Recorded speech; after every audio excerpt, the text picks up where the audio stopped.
Она ведь будет жить? Робко спросила женщина у ветеринара.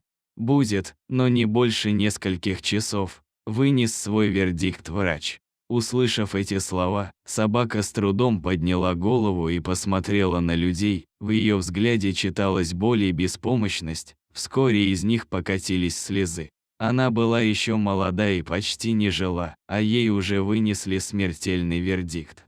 Мы не сдались, тем более, что и сама цыганочка не собиралась расставаться с жизнью так просто. Собака боролась за каждую минуту, за каждый час своей жизни. Дважды она была на грани, но нам удавалось вовремя найти для нее доноров. Ветеринары прилагали все усилия, но никак не могли установить диагноз, а значит, лечили симптомы, а не саму болезнь, которая никак не получалось идентифицировать. Пару раз я собиралась везти цыганочку в клинику в столице, но она была слишком слаба и нестабильна, ветеринары опасались, что дорога будет для нее фатальной. Когда цыганочка стала настолько стабильной, чтобы выдержать дорогу, мы все же смогли отвезти ее в Москву. К этому моменту она все еще очень мало еда и ей не хватало сил, чтобы встать на лапы.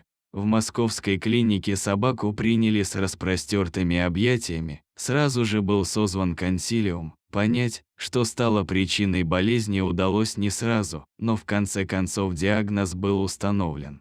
Цыганочка отлично вела себя в клинике, со временем она начала доверять Оле, куратору, которая навещает ее и других наших подопечных, которые лечатся в Москве. Девочка привязалась и к сотрудникам клиники. Всего за месяц лечение принесло отличные результаты, врачи смогли вырвать цыганочку из лап смерти, она практически вернулась к полноценной жизни. Лечение еще не окончено, но врачи уверены, что цыганочка будет жить.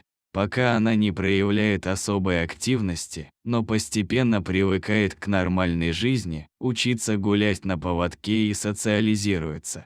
Чтобы собака быстрее привыкала к людям, управляющий клиники поселил ее в своем кабинете, где ей гораздо интереснее и веселее, чем в закрытой клетке.